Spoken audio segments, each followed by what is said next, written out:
And back in that day, it was about 20 years ago, they'd made a latex cast or latex mold of these so you could put the bones back in to be sure of where they came from, and that latex is dried up, and what we have now is just a little pile of bones. We don't know which is which. But here we've kept the preservation.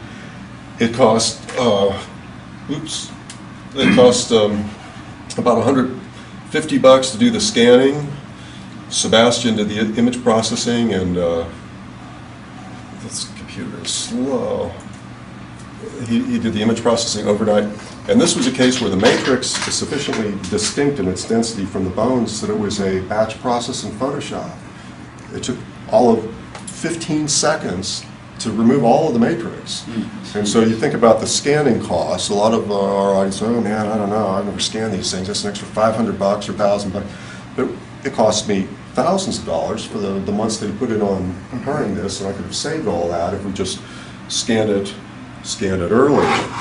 And so, was it found like just in various parts that you just collected the bones and then figured out where to put them back together? No, it was naturally articulated it was, like this. Okay. This is its natural organization, and this is the sweep station. When you find an articulated skeleton like this, you really know which bone is which. You really know how they go together. Let's see. I know that this is the thumb, or the big toe, I should say. That's the little toe. And from these, we can see that this is an animal that was a specialist in abducting its feet, and we've also got its tail, and it had a tail like a beaver. These things were swimming, and this is the kind of animal that we got these embryos from. Wow. And now, the embryo came as we were preparing one of the jackets, and Sebastian came running in with a little flake of shale that was about that big. And in it you could see a tiny, we had this, and there are the teeth of the Tritylodon, and we've got the skull of the mother, we've got the teeth of that, so we know it's the same thing, and this would have been impossible to prepare in any other way. So back in the 1992 or so, I had not quite yet taken on this lab and was still mostly doing field work and working around the digital world, and we started CT scanning things, and it led me to the CT data sets just by filtering the matrix away. So there's the skeleton, there's the sclerotic rings inside the eyes. From the endocranial cavity, we can extract casts of the brain. This is an endocast. This is a mammal, not a lizard, but you get the idea that we can segment these data volumes in a variety of different ways. And if you want, you can download this file and you can print phrynosoma in 3 dimensions. And in this case, we used a wax thermojet printer, and then I just turned it to bronze because the wax is very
carborundum powder on it, and it grinds 200 microns away, and eventually the specimen is just suspended. You rotate the head up, wash it, photograph it, draw it with a camera lucida, and take an acetate peel of it, so you've got a little bit of the real bone there, and in a good day you can get 3 slices. And at the end of the study, the specimen's gone.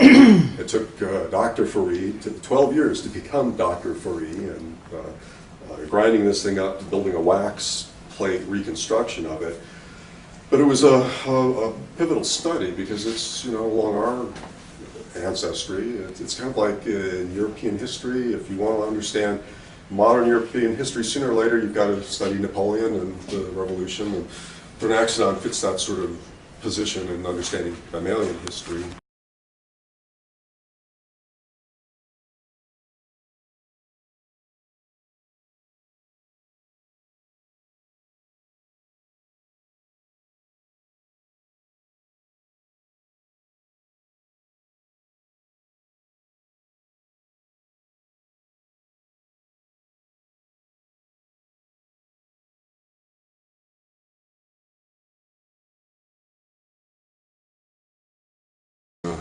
New species of a sauropodomorph dinosaur, Brontosaurus, and we named it Cerosaurus after Sarah and Ernest Butler, who endowed the music school, and it was really fun to work with them, and they say, we get it. We know you guys need philanthropers, and we need, benefactors, and they opened their phone book to us, and their friends have actually contributed some significant funds to the lab.